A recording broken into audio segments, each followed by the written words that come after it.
Hello friends, welcome to examination hub. तो कैसे हैं आप सभी? मस्त होंगे होता है यहाँ पे। और जैसा आप सब जानते हैं कि हम कंटिन्यू प्रिपरेशन कर रहे हैं स्पेशल सीटेट जुलाई एग्ज़ाम 2025 की। और फ्रेंड्स यहाँ पे टुडे जो सेशन है वो है CDP previous year questions paper, और पेपर 1 और 2 दोनों ही एग्जाम्स के लिए बेस्ट यहाँ पे सेशन है। पार्ट यहाँ पर 8 है, इससे पहले मैंने 7 पार्ट्स कंप्लीट करा दिए। प्लेलिस्ट बनी हुई, चेकआउट कीजिए, सारी वीडियो को वॉच कर सकते हैं। बाय शिवानी सिंह, यानी कि मेरे द्वारा ही कंटिन्यू सेशन आपको यहाँ पर ये कराए जा रहे हैं। तो चलिए फिर बढ़ते हैं। देखो, आप सबके लिए एक बहुत ही बेहतरीन सा गुड न्यूज़ है। स्टार्टिंग में सबसे पहले हम इस गुड न्यूज़ से रूबरू कराते हैं आप लोगों को। आप देख पा रहे हैं यहाँ पे, देखो ये examination hub by Shivani Singh, ये मेरा व्हाट्सअप ग्रुप है। ये क्या है? मेरा व्हाट्सअप ग्रुप है। और यहाँ पे मैं देन सारी जो है वीडियो सेंड करती हूँ, एंड सारी वीडियो की कम्प्लीटली पीडीएफ सेंड करती हूँ। जैसा सीडीपी के हमने यहाँ पे जो है 7 यहाँ पे वीडियो कंप्लीट हो गई, तो 7 की 7 पीडीएफ भी आपको यहाँ पर व्हाट्सअप ग्रुप में मिल गई है। जैसे यहाँ पे हिंदी की 11 वीडियो कंप्लीट हो गई है, 11 की 11 पीडीएफ आपको यहाँ पे मिल गई है।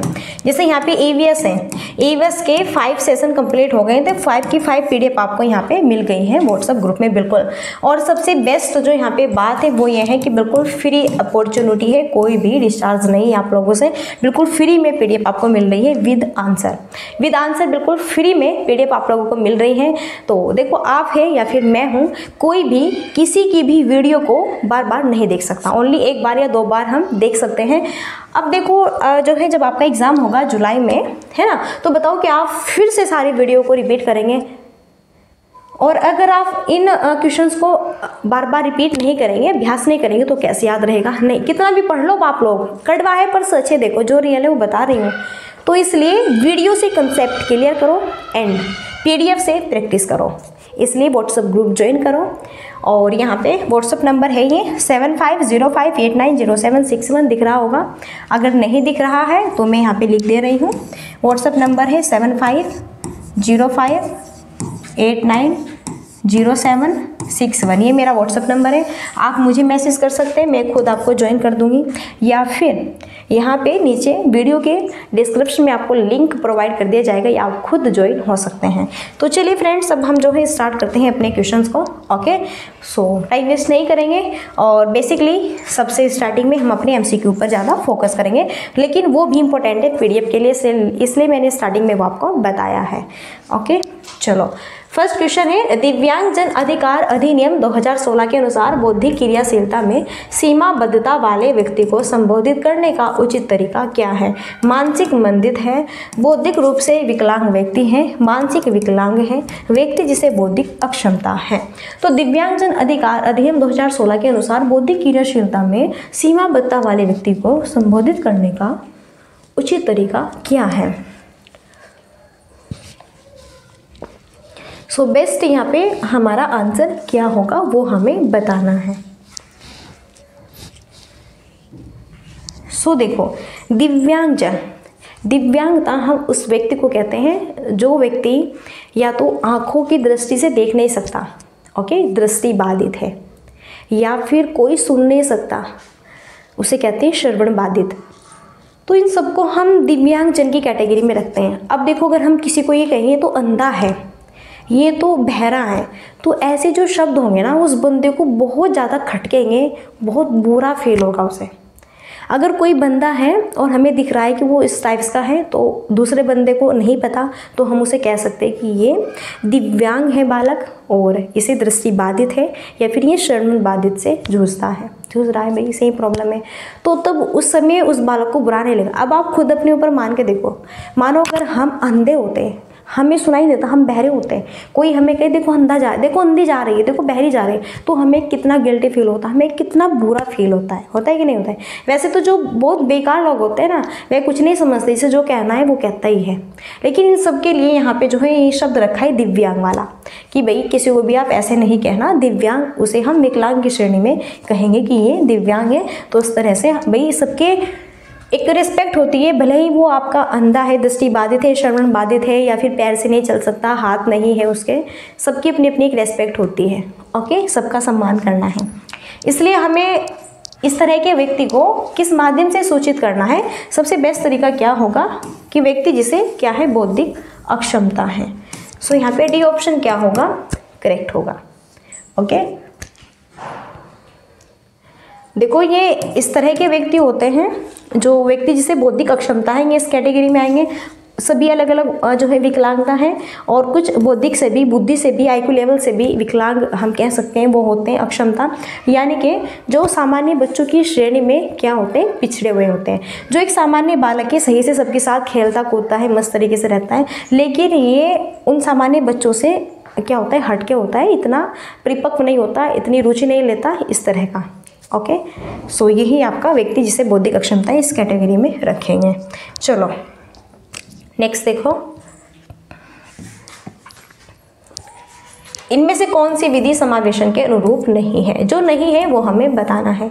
विविधता को सराहना और महत्व देना, सब बच्चों में स्वाभिमान और सीखने के लिए आत्मविश्वास बढ़ाना, शारीरिक, सामाजिक और प्रवृत्ति संबंधी बाधाओं को दूर करो, श्रवण अक्षमता वाले बच्चों के लिए अलग विद्यालय का प्रावधान करो। तो इनमें से कौन सी विधि समावेशन रूप में नहीं आएगी? पहले समझो समावेशन का मतलब क्या होता है। भैया मैं बार बार बताती हूँ, समावेशन का मीन्स वह होता है, समावेशी हो या फिर समावेशन हो, इसका मीन्स यहाँ पे ये होता है कि सभी बालकों को एक साथ शिक्षा प्रोवाइड कराई जाए।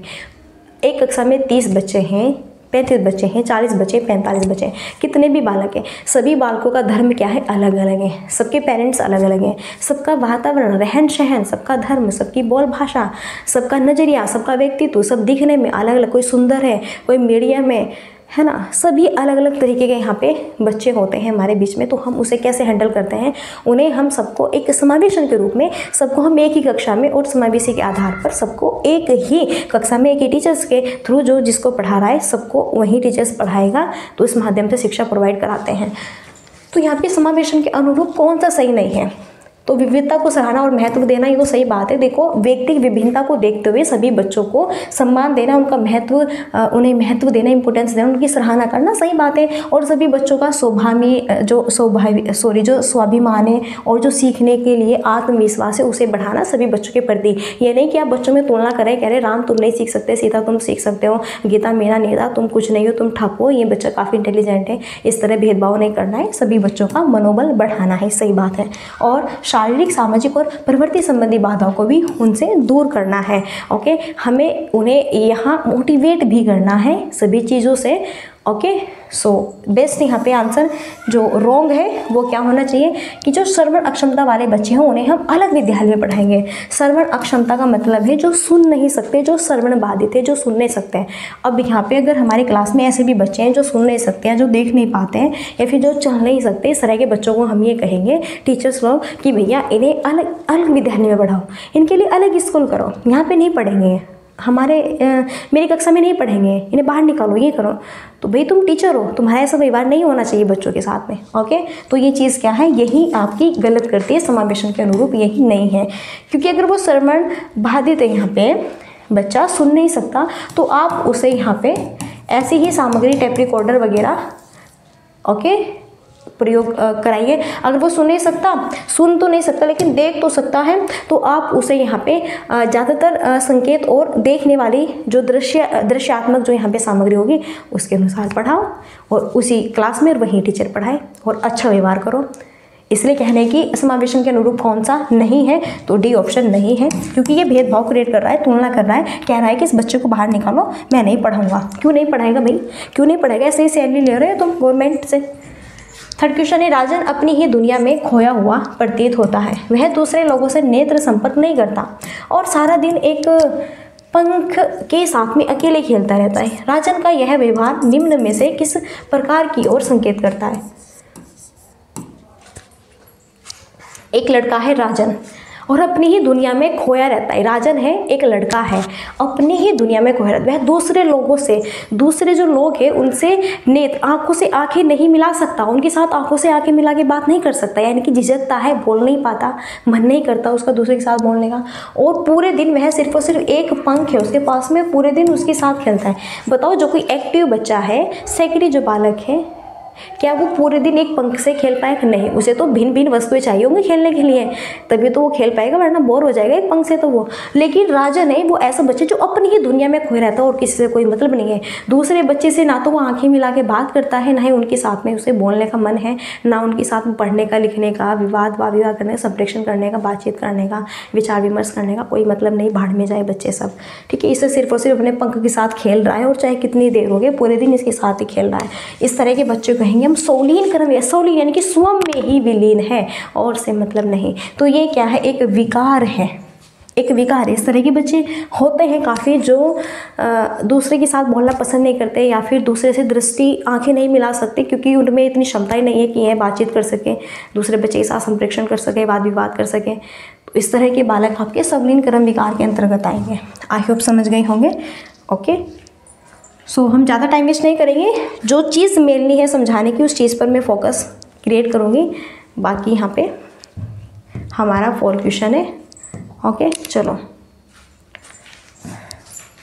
विषय वस्तु को पढ़ते समय शब्दों को हटाने, उलट कर लिखने और बदल कर लिखने में कठिनाई आना किस विकार की तरफ इशारा करता है? विमर्श वैकल्य है, वाचन वैकल्य है, गुणज वैकल्य, उत्साह वैकल्य। तो विषय वस्तु को पढ़ते समय यानी कि पढ़ते समय शब्दों को हटा दे रहा है, उलट दे रहा है, लिखने में कठिनाई हो रही, बदल दे रहा है। मानो कि यहाँ की लिखा हुआ है पढ़ाई, इस पढ़ाई को बच्चा क्या पढ़ रहा है? कढ़ाई पढ़ रहा है। लिखा हुआ है यहाँ पे मुझे, इसे बच्चा पढ़ रहा है तुझे। लिखा हुआ है वैसे, इसे बच्चा पढ़ रहा है जैसे तैसे। यानी कि शब्दों को उलट रहा है, पलट रहा है, लिखने में कठिनाई कर रहा है। लिखना यहाँ पे और कुछ है, लिख कुछ और रहा है।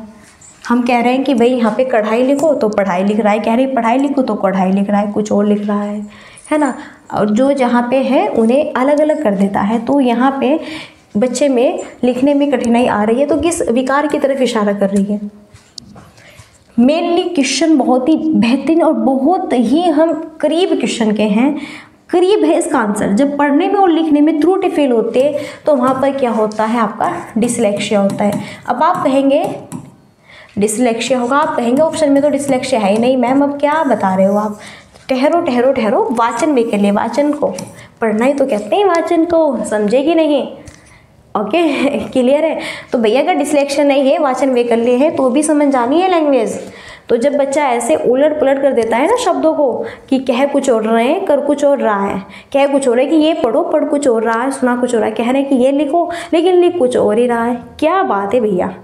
काफ़ी ज़्यादा यहाँ पे कठिनाई हो रही है। तो इस तरह के बालक को वाचन वैकल्य बालक कहेंगे, डिसलेक्सिया के अंतर्गत आएगा। गुणज वैकल्य बालक वह होता है जो गणित में कमज़ोर होता है, गणित के सम्स को सॉल्व नहीं कर सकता, वो होता है। ओके, चलिए नेक्स्ट देखो।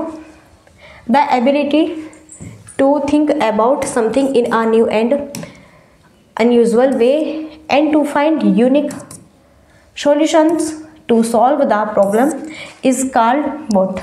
किसी चीज़ के विषय में नूतन तथा साधारण रूप से सोचना और समस्या के निदान के लिए अनोखे समाधान ढूंढने की क्षमता क्या कहलाती है? आवेगशीलता है, प्रतिवर्तनता है, अति क्रियाशीलता है, सृजनात्मकता है। तो यहाँ पर है नूतन। नूतन है यहाँ पे, एक लड़की का नाम है नूतन, और वह किसी विषय पर कोई चर्चा विचार विमर्श करना चाह रही हैं। किसी चीज़ के विषय में नूतन तथा साधारण रूप से सोचना, समस्या के निदान के लिए अनोखे समाधान ढूंढने की क्षमता क्या कहलाएगी? आप सबको पता है यह चीज़ यहाँ पे हमारी क्या कहलाएगी? क्रिएटिविटी कहलाएगी, सृजनात्मकता कहलाएगी। ओके, मानो कि इस नूतन के पास में कोई समस्या है और इसका ये निदान अलग अलग माध्यम से ढूंढने की कोशिश कर रही है, निरंतर यह सोच रही है, निरंतर तर्क वितर्क कर रही है, निरंतर समाधान ढूंढने की क्षमता, उसकी एबिलिटी है, खोज रही है। तो यह चीज़ यहाँ पे क्या होगी? सृजनात्मकता के थ्रू आएगी। सृजनात्मकता जिसे हम मौलिकता भी कहते हैं और यहाँ पे अपसारी चिंतन भी कहते हैं। इसमें बच्चा तर्क करता है, वितर्क करता है। मानो यहाँ पर कि हम एक छोटे बच्चे को गेंद हम छोटे बच्चे के हाथ में हमने गेंद दी, तो एक बालक ऐसा होता है कि उस गेंद से भिन्न भिन्न प्रकार के गेम खेल सकते हैं। एक तो गेंद से वह यहाँ पे जो है क्रिकेट के माध्यम से खेलते हैं, देखता है तो ऐसे बोलेगा कि चलो आप बैट लो, मैं ऐसे आपको वॉलीबॉल, यानी कि मैं, बच्चा अपनी भाषा में बोलेगा कि चलो आप लो ये यहाँ पे बैट, कुछ भी कह सकता है, और मैं ऐसे गेंद को फाकूंगा, आप जो है इस पर, ठीक है, मारना। तो इस तरह से भाई बच्चे की अपनी अपनी भाषा है, इस वजह से मैं बता रही हूँ, ठीक है। तो और फिर वो इससे और भी गेम खेल सकता है कि चलो हम गेंद को ऐसे उछाल उछाल के खेलेंगे कि मैं ऐसे उछालूंगा आप पकड़ोगे, या फिर बच्चा जो है गेंद को ऐसे दीवार पर यूँ ऐसे फाँक के उसे पकड़ने की खुद स्वयं कोशिश करेगा, या फिर गेंद को ऐसे धरती पर मारेगा खुद, जब वो नीचे जाएगी ऊपर उछलेगी उसे ऐसे कैच करेगा। इस माध्यम से गेंद से बच्चा जब अलग अलग एक्टिविटी कर रहा है, अलग अलग गेम खेलने की कोशिश कर रहा है, तो वही चीज़ें सृजनात्मकता, आई होप समझ आ गई होगी। एक सिंपल लैंग्वेज से मैंने, एक सिंपल एग्जाम्पल से मैंने समझाने की कोशिश की, जिससे कि आपको समझ आ जाए। तो इससे बेस्ट कोई ऑप्शन नहीं हो सकता। अब अगर मैंने एक छोटे बालक को मैंगो दिया खाने के लिए, आम खा के दिखाओ, या फिर कुछ भी, वो यहाँ पे अलग अलग एक्टिविटी कर रहा है, आम के साथ में वह आम या तो ऊपर से छील के ऐसे ही जो है पूरा आम है ऊपर से छील लिया उसने, है ना, फिर ऐसे जो है पीस कर करके खा रहा है। कुछ ऐसे होते हैं कि ऐसे हाथों से इसे जो है नाखूनों से ऐसे उतार देते हैं तब खा, कुछ ऐसे होते हैं ये सब पूरा मैंगो है, आम है, उसे ऐसे थोड़ा सा ऊपर से काटा, ऐसे मुंह में चूसते हैं, ऐसे खाते हैं। सबकी अलग अलग अपनी एक्टिविटी होती है। तो वही चीज़ है सृजनात्मकता, जब हम अलग अलग तरीके से एक ही चीज़ को कर सकते हैं। चलिए, एक शिक्षक कुछ लिखित सामग्री का एवं सब्जियों और फलों की तस्वीरों का प्रयोग करते हुए अपने छात्रों से चर्चा करता है। विद्यार्थी इस परिचर्चा को अपने पूर्व ज्ञान से जोड़ते हुए पोषण का संप्रत्यय सीखते हैं। यह उपागम निम्न में से किस पर डिपेंड है? शास्त्रीय अनुकूलन अधिगम पर है, पुनर्बलन के सिद्धांत पर है, क्रिया प्रसूत है, या फिर ज्ञान के निर्माण पर है। तो एक टीचर है, कुछ लिखित सामग्री का एवं सब्जी और फलों की तस्वीरों का प्रयोग। देखो एक टीचर है और यहाँ पे लिखित सामग्री और कुछ सब्जी है, फल है, उसकी तस्वीरों का यूज़ करता है। लिखी हुई सामग्री है, उसमें सब्जी है, फल है, उन तस्वीरों का यूज़ करता है और अपने छात्रों से चर्चा करता है। विद्यार्थी इस परिचर्चा को अपने पूर्व ज्ञान से जोड़ते हुए पोषण का संप्रत्यय सीखते हैं। यही तो यहाँ पर होगा, ज्ञान के निर्माण की ओर अग्रसर हो रहे हैं। देखो जो शास्त्रीय अनुकूलन अधिगम है तो पावलोव का है, और क्रिया प्रसूत अनुबंधन ये स्किनर का है। तो यहाँ पर मेनली ये ऑप्शन नहीं है। तो बच्चा यहाँ पे जो टीचर्स हैं इन बच्चों को कैसा ज्ञान करा रहे हैं, इनके ज्ञान की निर्माण की ओर अग्रसर कर रहे हैं कि कुछ लिखी हुई सामग्री और फिर इसमें सब्जी फल इनकी तस्वीर दिखाते हैं, फिर चर्चा करते हैं कि इनसे हमें पोषण प्राप्त होता है ना, टीचर्स कहते हैं। तो यहाँ से फिर इसी आधार पर हमें कि क्यों होता है, क्योंकि ये चीज़ हमारे लिए, ये हमें स्वस्थ रखती है। हम खाते हैं, फल हैं, फ्रूट्स हैं, हम इन्हें खाते हैं, सब्जियाँ खाना खाते हैं, हरी सब्जियाँ खाते हैं, तभी तो हम स्वस्थ रहते हैं। अगर नहीं खाएंगे, पोषण नहीं मिलेगा तो हम बीमार हो जाएंगे।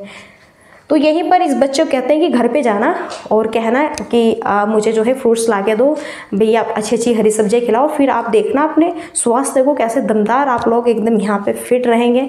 ठीक है, बच्चों को कह रहे हैं टीचर्स लोग।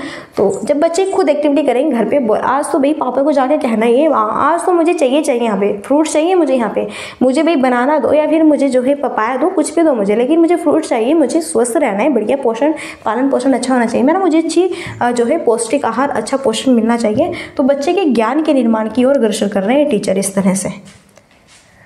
चलिए नेक्स्ट है, देखो सूजा को पूरा यकीन है कि वह गणित की आगामी परीक्षा में पिछली बार की तरह ही असफल होगी और इसलिए उसने उस विषय में मेहनत करनी छोड़ दी है। वैसे भी उसकी शिक्षिका को उसने मद अपेक्षाएं ही है। तो इससे आप सृजा के बारे में क्या अनुमान लगा सकते हैं?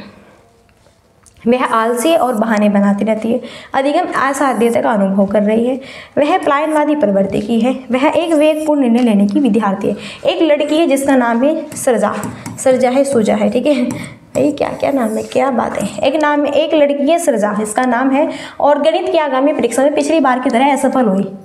गणित में अच्छे मार्क्स नहीं आए, असफल हो गई, फेल हो गई, जो भी कह सकते हैं। तो उसने उस विषय में मेहनत करनी छोड़ दी। देखो कुछ बच्चे ऐसे होते हैं कि अगर वह बार बार उस विषय में, या फिर बार बार अगर हम बार बार सीटेट का यहाँ पे जो है एग्ज़ाम देते हैं और हमसे बार बार फिर भी नहीं हो रहा, कभी 2 नंबर से रह गए, 3 नंबर से, 1 नंबर से, भाई पता चला कि हमने 10 बार दे लिया। कुछ होते हैं ऐसे हैं, ऐसे नहीं कि बहुत कम लोग, ऐसा कुछ नहीं है कि हाँ आप एक बार ही निकाल दोगे, ऐसा भी नहीं है कि आपसे नहीं होगा, और ऐसा भी नहीं है कि आप एकदम ही निकाल दोगे, सारी चीज़ें रहती हैं। तो यहीं पर है, मानो कि अगर आप लोग सीटेट का फॉर्म भरते हैं, मानो आप आप 10 बार फेल हो गए तो फिर आप भी ना उससे भाई ऊब भी जाओगे और आप क्या होगे, बिल्कुल पूरी तरह से आप टूट जाओगे। यहाँ पे आप मोटिवेट नहीं रहोगे, आप बिल्कुल आपके अंदर की क्षमता खत्म हो जाएगी। आप कहेंगे मुझे देना ही नहीं, भाड़ में जाए सीटेट, मुझे नहीं लेनी नौकरी भैया, मैं तो कहीं जाके जो है वैसा प्राइवेट वर्क कर लूँगी, लेकिन मुझे सीटेट ही नहीं देना जब मुझसे हो ही नहीं रहा। होता है ऐसे। यहीं पे ये लड़की है सिरजा, बार बार मैथ में असफल होती है, फेल होती है, अच्छे अंक नहीं ला पाती। एक टाइम आता है कहती है भाड़ में जाए मैथ, मुझे नहीं पढ़ना, रखो एक तरफ इसको उठा के ठीक है। तो इस तरह के जो बालक होंगे उनमें क्या होगा, अधिगम असाध्यता का अनुभव कर रही है। भैया वो पूर्ण रूप से टूट चुकी है और उसे मैथ ना बहुत बुरा लगता है सब्जेक्ट, मैथ जाए भाड़ में, इसे नहीं पढ़ना, तो उसने छोड़ दिया, बस मैं पढ़ूंगी नहीं इसे मैथ को। आगे देखो यहाँ पे 8 क्वेश्चन है। अबीर की कक्षा में बच्चे शिक्षक और सहपाठियों के साथ विविध प्रकार के चुनौतीपूर्ण क्रियाकलापों में भाग लेते हैं और मिलजुल कर ज्ञान का निर्माण करते हैं। तो इस प्रकार की कक्षा क्या कहलाती है? सामाजिक संरचनावादी है, व्यक्तिक संरचनावादी, परंपरागत कक्षा है, बहुभाषी कक्षा है। अबीर की कक्षा में बच्चे, अबीर यहाँ पे टीचर है, उसकी कक्षा में बच्चे शिक्षक और सहपाठियों के साथ में विविध प्रकार की चुनौतीपूर्ण क्रियाकलाप में भाग लेते हैं और मिलजुल कर ज्ञान का निर्माण करते हैं। तो इस प्रकार की कक्षा क्या कहलाती है?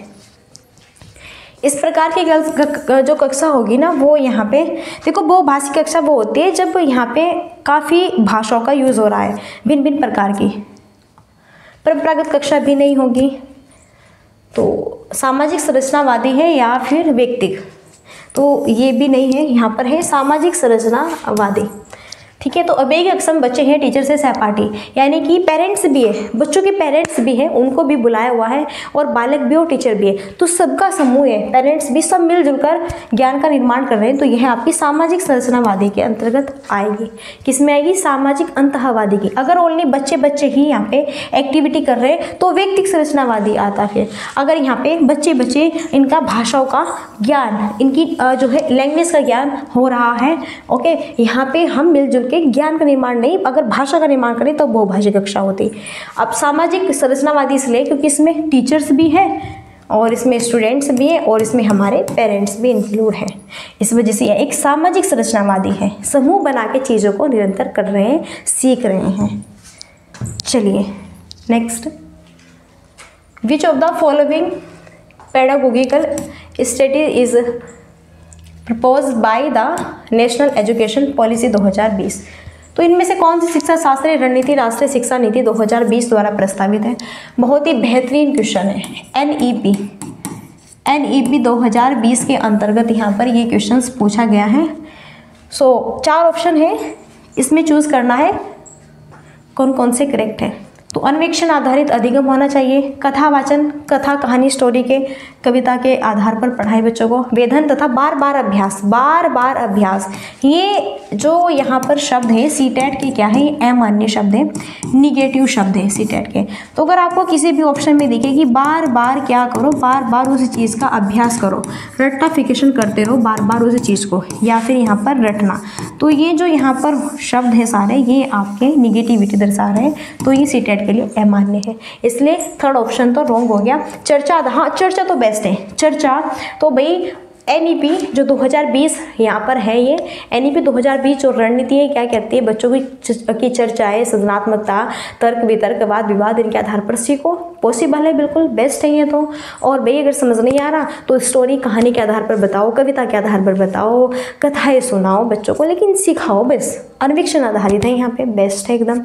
लेकिन वेदन और बार बार अभ्यास ये आपका नहीं है कि बार बार अभ्यास उसी चीज़ को रट्टाफिकेशन। हाँ अभ्यास जरूरी है, लेकिन बार बार एक चीज़ को लिखित रूप से, ये नहीं कि बस इसे ऐसे ही रट लो हुबहू, अर्थ समझते अगर पढ़ रहे हैं बार बार तो वो चीज़ बेस्ट है। इसलिए फर्स्ट सेकंड और 4 राइट है, फर्स्ट सेकंड और 4 राइट है, फर्स्ट सेकंड और 4 राइट है, इसलिए बी ऑप्शन यहाँ पे करेक्ट होगा। ओके चलिए नेक्स्ट देखो भाई, किसी समस्या के समाधान तक पहुंचने के लिए मिलती जुलती समस्याओं को उद्धृत करना क्या कहलाता है? अनुरूपता है, निगमन परीक्षण है, स्मृति सहायक विधिया है, साधन लक्ष्य विश्लेषण है। तो इस प्रकार यहाँ पे सही आंसर बताना है, क्या होगा? तो भैया किसी समस्या के समाधान तक पहुंचने के लिए मिलती जुलती समस्या को उद्धृत करना। देखो मानो कि यहाँ पे एक बालक है और यहाँ पे वो जो है मैथ्स में कोई सम से उसे सॉल्व कर रहा है, और आप सब जानते हैं कि मैथ में एक क्या होती है, आपकी प्रश्नावली होती है। एक क्या होती है, प्रश्नावली होती है। उसमें काफ़ी सारे प्रश्नावली होती है। एक प्रश्नावली एक ही रूल्स पर फॉलो होती है, किसमें 5 अगर क्वेश्चन है तो ये सभी एक ही रूल से फॉलो यहाँ पे हो जाएंगे। मानो कोई भिन्न के क्वेश्चन है, तो अगर हम उन्हें सिंपल तरीके से पढ़ा रहे तो उसका जो रूल है, बाकी जो सेकंड क्वेश्चन होगा वो भी ऐसे ही सॉल्व होगा। तो यहाँ पे किसी समस्या के समाधान तक पहुँचने के लिए मिलती जुलती समस्या को उद्धृत करना क्या कहलाएगा, तो यह चीज़ यहाँ पर क्या कहलाएगी, अनुरूपता। और अनुरूपता वह होती है कि अगर यहाँ पे फर्स्ट क्वेश्चन का ये रूल था तो भिन्न के जितने भी MCQ है इससे रिलेटेड उन सभी क्वेश्चन का रूल भी पहले क्वेश्चन के आधार पर ही होगा। तो जब हमने यहाँ पे भिन्न का पहला क्वेश्चन सॉल्व किया है तो उसी के आधार पर यह हमारा सेकंड क्वेश्चन भी होगा, और इसी के रूल्स को फॉलो करते हुए, इसी को देखते हुए हमें सेकंड क्वेश्चन का भी यहाँ पे बस उसमें ओनली डिजिट यहाँ पे चेंज है, बाकी यहाँ पे सेम वही है। तो बस उस आधार पर हम अपने क्वेश्चन का आंसर गेट कर लेंगे, समस्या का निदान हो जाएगा। वह क्या है, अनुरूपता है। वही ये चीज़ अनुरूपता वही कहलाती है कि जो एक प्रश्नावली, एक क्वेश्चन हमारा एक रूल्स पर फिक्स होता है और फिर उसी प्रश्नावली का सेकंड क्वेश्चन भी उसी रूल्स पर फिक्स है, तो बस डिजिट का फेरबदल है, बाकी रूल्स वही है। तो उसी आधार पर करिए समस्या सॉल्व। चलो नेक्स्ट देखो, बेहतर तरीके से पढ़ाते हैं जिससे समझ आए आपको। संकल्पनात्मक चित्रण नई संपत्तियों की समझ को किस प्रकार सुसाध्य करते हैं। जानकारी को संशोधित और सुव्यवस्थित करें, उपसंपत्तियों को हटाएं, जानकारी को सामाजिक संदर्भ से पृथक करें, स्मरण करें अति बल देकर। तो संकल्पनात्मक चित्रण नए संपत्तियों की समझ को किस प्रकार सुसाध्य करते हैं। मानो हम शिक्षण गतिविधि करा रहे हैं, तो बालकों को जब हम शिक्षण गतिविधि कराते हैं तो मेनली हम उन्हें चित्रों के आधार पर भी चीज़ों को समझाते हैं। जैसे ओबियसली हम छोटे छोटे बालकों को पढ़ाते हैं कि यहाँ पे ये क्या है, ऐसे अनार है, आ से आम है, छोटी से इमली है, उसके सामने हम आम का चित्र दिखाते हैं, अनार का चित्र दिखाते हैं, इमली का चित्र दिखाते हैं, इस तरह से उल्लू का चित्र दिखाते हैं, ऋषि का चित्र दिखाते हैं, सबके ही कबूतर का चित्र दिखाते हैं, सबका ही जो भी हम यहाँ पे उन्हें पढ़ाते हैं, बताते हैं। तो ये चीज़ है, जब हम चित्रण के आधार पर चीज़ों को समझने की कोशिश करते हैं तो उस जानकारी को बच्चे संबोधित और सुव्यवस्थित कर रहे हैं, संशोधित और क्या कर रहे हैं, सुव्यवस्थित कर रहे हैं, संशोधित और क्या कर रहे हैं, सुव्यवस्थित कर रहे हैं। भाई ये नहीं कि वह उसे हटा रहे हैं दिमाग से या फिर उसे अलग कर रहे हैं जानकारी। तो अलग, पृथक करना, हटाना, ये सभी सीटेट के अमान्य शब्द, बल देना, स्मरण करना, रटा फिक्शन करना, बार बार बता रही हूँ सीटेट के अमान्य शब्द, निगेटिव शब्द है, इसलिए तीनों के तीनों ऑप्शन निगेटिव होंगे।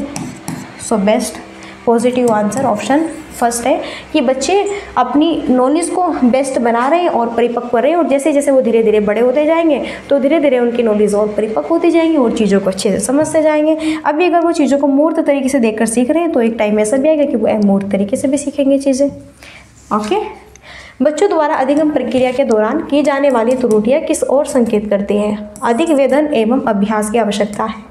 अधिगम के लिए स्थिर संज्ञानात्मक योग्यता है। बच्चों और वयस्कों के चिंतन में गुणात्मक भिन्नता है। बच्चों के संज्ञानात्मक विकास पर आनुवांशिकता के प्रभाव है। तो यहाँ पे बताना है सही आंसर क्या होगा भैया। तो बच्चों द्वारा अधिगम प्रक्रिया के दौरान की जाने वाली जो त्रुटियाँ, देखो बच्चे हैं जो कुछ ना कुछ सीख रहे हैं यहाँ पे, और उसे उसमें त्रुटि अगर हो रही है तो वह किस ओर संकेत है। तो ये नहीं कि वेधन है, अभ्यास की आवश्यकता है, या फिर वयस्कों के चिंतन में गुणात्मक भिन्नता है, या फिर आनुवांशिकता का प्रभाव है, स्थिर संज्ञानात्मक है, नहीं। बच्चों और वयस्कों के चिंतन में गुणात्मक, देखो बच्चों द्वारा अधिगम प्रक्रिया के दौरान होने वाली त्रुटि किस ओर संकेत करती है। सी ऑप्शन यहाँ पे करेक्ट होगा। बालक है भैया, एक यहाँ पे बालक है 5 साल का या 6 साल का, 7 साल का, और यहाँ पे एक वयस्क है जो कि आपका 30, 35, 40 साल का है ना। एक वयस्क व्यक्ति है और एक यहाँ पे बालक है। तो बालक अपने आधार पर अपने अनुसार चीज़ों को बताएगा, समझाएगा और करेगा। वो चाहे त्रुटि कर रहा है, चाहे सीख रहा है, कुछ भी कर रहा है। भाई जो वयस्क है वो तो परिपक्व हो चुके हैं, है ना। तो बच्चे और वयस्कों के चिंतन में दोनों में क्या है, गुणात्मक भिन्नता, एक भिन्नता है। बच्चे अपने अनुसार क्वेश्चंस का आंसर गेट करेंगे, और जो वयस्क है भाई उन्हें तो पता है क्योंकि परिपक्व है, और जैसे ही बच्चे धीरे धीरे बढ़ते जाएंगे, परिपक्व हो जाएंगे, तो फिर वो भी ऐसे ही उस माध्यम से करेंगे। तो इस वजह से बच्चों की त्रुटियों को भी हमें ये नहीं कि हमें इनकी त्रुटि त्रुटियों को एक ऐसे सजा दंड के रूप में लो, नहीं नहीं, सीखने के रूप में लो इनकी त्रुटि को भी। और बच्चे और जो वयस्क होते हैं इनके बीच में चिंतन के लिए गुणात्मक भिन्नता पाई जाती है। ये क्वेश्चन बहुत बेस्ट क्वेश्चन है एकदम, और ये क्वेश्चन स्पेशली बनता है एग्जाम में। चलो नेक्स्ट देखो 13 क्वेश्चन है। एक अध्यापिका में यह योग्यता होना बहुत जरूरी है कि वह खुद को विद्यार्थियों के स्थान पर रखकर यह फील कर सके कि वो क्या महसूस कर रहे हैं। तो यह योग्यता क्या कहलाएगी? सहानुभूति, तदानुभूति, उदासीनता या फिर ग्लानि है। तो एक अध्यापिका, एक टीचर की यह एबिलिटी होनी चाहिए कि वह खुद को स्टूडेंट्स के विपरीत स्थान पर रख के यह फील करे कि हाँ यह फील करे कि यह योग्यता क्या कहलाएगी कि हाँ भाई, अगर मैं यहाँ पे बालक की जगह हूँ तो मैं कैसा फील कर सकूँगा। तो ये है एक एबिलिटी होनी चाहिए सभी टीचर में। तो यह यहाँ पर क्या होगी? देखो सहानुभूति नहीं, यह होगी तदानुभूति। टीचर्स की बात हो रही है भाई, जब टीचर्स हैं, जब एक अध्यापिका, अब बच्चे हैं, अब बच्चे अगर त्रुटि कर रहे हैं और टीचर है जो कि उसे बुरी तरह से पीट रही है, तो भाई ऐसा नहीं करना है। तुम खुद तुम उस बच्चे के स्थान पर अपने आप को रख के देखो, महसूस करो, फील करो, फिर कहो कि हाँ ये कितना छोटा बच्चा है, अभी इससे गलती होगी, और अगर इसकी जगह मुझे पीटा जाता तो मुझे कैसा लगता। इसलिए कहते हैं कि बच्चों को ज़्यादा दंड नहीं देना है और ना पीटना है, उसे प्यार से समझाइए। स्टोरी के माध्यम से, कहानियों के माध्यम से, कविताओं के माध्यम से सिखाने की कोशिश करो, खोजबीन के माध्यम से, खेलों के माध्यम से, लेकिन पीटना नहीं है, बच्चे को दंड नहीं देना है। खुद अपने स्थान पर, खुद बच्चों के स्थान पर अपने आप को रख के देखो, पता चल जाएगा। और तुम उस स्टेज में गए भी तो थे, लेकिन भूल जाते हो जैसे ही तुम बड़े हो जाते हो, होता है कि नहीं होता है। तो ये है एबिलिटी सभी टीचर्स में होनी चाहिए। और जब टीचर्स ऐसे बच्चों के स्थान पर अपने आप को रखेंगे, फील करेंगे, तो वह चीज़ तदानुभूति कहलाएगी। चलो आई होप आपको समझ आ रहा होगा जो मैं पढ़ा रही हूँ, आशा करती हूँ। एक ऐसी स्थिति में जहाँ परिणाम अनिश्चित हो लेकिन ध्यान असफलता पर हो, तब बच्चे को क्या भाव फील होगा? ओ भय, दुश्चिंता है, क्रोध है, श्रम। देखो एक ऐसी स्थिति है जहाँ पर परिणाम अनिश्चित हो लेकिन ध्यान असफलता पर हो। कभी कभी ऐसा होता है कि बालक मानो कि यहाँ पे एग्ज़ाम देगा, है ना। अब आप ही देखो, आप सीटेट का पेपर देंगे, आपने फॉर्म जो है फिलअप करोगे, जब आएगा देन फिर आप सीटेट का पेपर दोगे, तो एक ऐसी स्थिति बनेगी आपके मन में कि परिणाम अनिश्चित है। आप खुद ही सोच रहे हैं कि मुझसे नहीं होगा, बहुत हार्ड है, क्या करूँ, मैथ मुझसे आता नहीं, सीडी भी मेरी समझ नहीं आती, ये वैसे मेरे दिमाग के ऊपर को निकलता है, हम मैं करूँ तो क्या करूँ, मुझसे नहीं होगा। जब हम ये सोच लेते ना अपने मन में कि नहीं भाई मैं नहीं होगा यहाँ पे पास, जब हमने खुद ही अपने अंदर की है चीज़ धारणा बना ली ना कि भाई नहीं होगा, मुझसे पास होगा ही नहीं, खुद ही कह रहे हैं हम अपने आप ही, और कोई नहीं, खुद कह रहे हैं भाई मुझसे शायद है कि हो ही नहीं पाएगा ये, ठीक है। तो फिर वह क्या है? दुश्चिंता कहलाएगी। क्या कहलाएगी? वह दुश्चिंता कहलाएगी। जब हम खुद अपने मन में यह निर्णय बना लेते हैं कि मुझसे नहीं हो पाएगा, तो यह यहाँ पे दुश्चिंता होता है। बहुत बच्चों के साथ होता है, छोटे बालक है, अगर वो ये सोच लेता है ना कि नहीं मुझसे गणित पढ़ा नहीं जाता, ना मुझसे गणित पढ़ूंगी मैं, ना पढ़ूंगा मैं, जाओ भाड़ में जाओ, कर लो क्या करो, ना मुझसे होगा, तो ये क्या है? दुश्चिंता है, ठीक है। ऐसे जैसे कोई बालक है क्या खुद ही कह रहा है कि मुझसे सीटेट क्लियर ही नहीं होगा भाई, जब मुझसे ही पढ़ाई नहीं जा रहा, पेडागोगी मेरी समझ नहीं आ रही, मैथ्स मुझसे होता नहीं, ईवीएस मेरे दिमाग से निकलता है, हिंदी मुझे पढ़ने नहीं आती, जो भी है मन में जो चल रहा है, फिर क्या, फिर थोड़ा ही ना हो जाएगा पास। तो जब बच्चा खुद अपने मन की ऐसी धारणा बना लेता है, वो दुश्चिंता कहलाता है। ओके, नेक्स्ट यहाँ पे देखो 15 क्वेश्चन है। निम्न में से कौन सी तकनीक अध्यापन अधिगम प्रक्रिया की गुणवत्ता को नहीं बढ़ाएगी? तो इनमें से कौन सी तकनीक है जो कि अध्यापन अधिगम प्रक्रिया की गुणवत्ता को नहीं बढ़ाएगी? जानकारी को प्रस्तुत करने के विविध तरीके अपनाकर, मतों को अभिव्यक्त करने के विविध विकल्प देकर, अधिगम के आकलन हेतु विविध तरीके लगाकर, बच्चों को विविध तरीकों से नामीकरण करके। तो इनमें से कौन सी तकनीक अध्यापन अधिगम प्रक्रिया की गुणवत्ता को नहीं बढ़ाएगी? जानकारी को प्रस्तुत करने के विविध तरीके अगर हम देंगे बच्चों को, तो यहाँ तो बेस्ट होगा। मानो कि हम बालकों को एक्टिविटी करा रहे हैं, कुछ टेक्निकल के माध्यम से पढ़ा रहे हैं, तो कौन सी क्वालिटी नहीं अपनानी चाहिए बच्चों को कुछ सिखाते वक्त? तो मतों को विवेक करे और विविध विकल्प देकर, बिल्कुल देखो भाई क्लास में व्यक्तिगत भिन्नता बनी रहती है, तो उसी आधार पर बच्चों को पढ़ाना है। अधिगम सिखाने के हमें अलग अलग यहाँ पे विविध तरीके अपनाने हैं, लेकिन बच्चों को विविध तरीके से नामकरण करके ये यहाँ पे गलत होगा, डी ऑप्शन। क्यों? मानो कि क्लास में राम, सीता, गीता, रीता, मीना, सानू, फानू जो भी है भाई, है ना, और आप फिर अपनी क्लास में खड़े होकर कहते हैं हाँ सीता उसके इतने अंक आए, बहुत होशियार है, गीता तुम ठप हो, तुमसे कुछ नहीं होता। तुम बच्चों के सामने बच्चों की क्या कर रहे हो, तुलना कर रहे हो और उन्हें ऐसा दर्शा रहे हो सबके सामने। तो बच्चे क्या होंगे, तुम्हें मन गाली तो देंगे, ये भी सोचेंगे कि ऐसा मन कर रहा है कि टीचर्स के ऐसे मारे ना दर से फांक के चप्पल ही। भाई बच्चे हैं, कुछ भी सोचते हैं, देखो ठीक है। ओके, थोड़ा हंस लो, ये मत कहना मैम क्या बता रही है। होते हैं भैया, अगर आप बच्चों को पीट के दिखाओ, जब आप टीचर बन जाओगे ना, आप बच्चों को पीट के दिखाओ, देखो तुम्हें ऐसे मनी मन गाली दोगे ना कि पक्का तुम जाओगे ना, पक्का एक्सीडेंट करवाएंगे तुम्हारा। क्लियर है? बहुत गालियाँ मिलती है भाई टीचर्स लोगों को, अगर थोड़ा सा भी बच्चों को पीट देते हैं ना तो गाली इतनी ज़्यादा मिलती है ना, बहुत ही। तो अगर हम बच्चों को विविध तरीके से पूरी क्लास में खड़े होकर उनका नामकरण करेंगे, तुलना के आधार पर हम उनका जो है उनके बारे में बताएंगे कि हाँ ये कुछ नहीं है, पढ़ने में अव्वल नहीं है, कुछ नहीं, और एक बच्चे की पूरी तारीफ कर रहे हैं, बच्चे को हम बेकार बता रहे हैं, तो इस तरह बच्चे आपस में क्या होंगे, आपस में एक तो क्रोधित भी आएगा, उन्हें गुस्सा भी आएगा, और पता चलेगा कि जाने दो टीचर्स को, और इसके ज़्यादा आए ना लेके इसकी पिटाई करेंगे छीन के से किसी को भी, है ना, तो ऐसा होता है। चलो आई होप 15 क्वेश्चन समझ आए भाई। तो लास्ट यहाँ पे यही क्वेरी रहती है, लाइक शेयर एंड सब्सक्राइब की। अगर आपको सेशन अच्छा लगता है तो बिल्कुल आप कर सकते हैं। लास्ट यहाँ पे एक बार फिर से मैं यहाँ पे बता दे रही हूँ, वही देखो, अगर आपको ये PDF चाहिए जो मैंने पढ़ाया है, जो मैंने यहाँ पे CDP की जो 8 क्लास यहाँ पे ली है, अगर आपको इसकी PDF चाहिए विद आंसर, बिल्कुल फ्री में, कोई भी चार्ज नहीं है, ओके, तो आप ये व्हाट्सएप ग्रुप ज्वाइन करें। नंबर है 7505890761, ये यहाँ पे नीचे दिया हुआ है। सो इस पर या तो आप मुझे मैसेज कर सकते हैं, मैं खुद ज्वाइन कर दूँगी, या फिर नीचे वीडियो के डिस्क्रिप्शन में आपको लिंक प्रोवाइड कर दिया जाएगा, तब आप खुद ज्वाइन कर सकते हैं।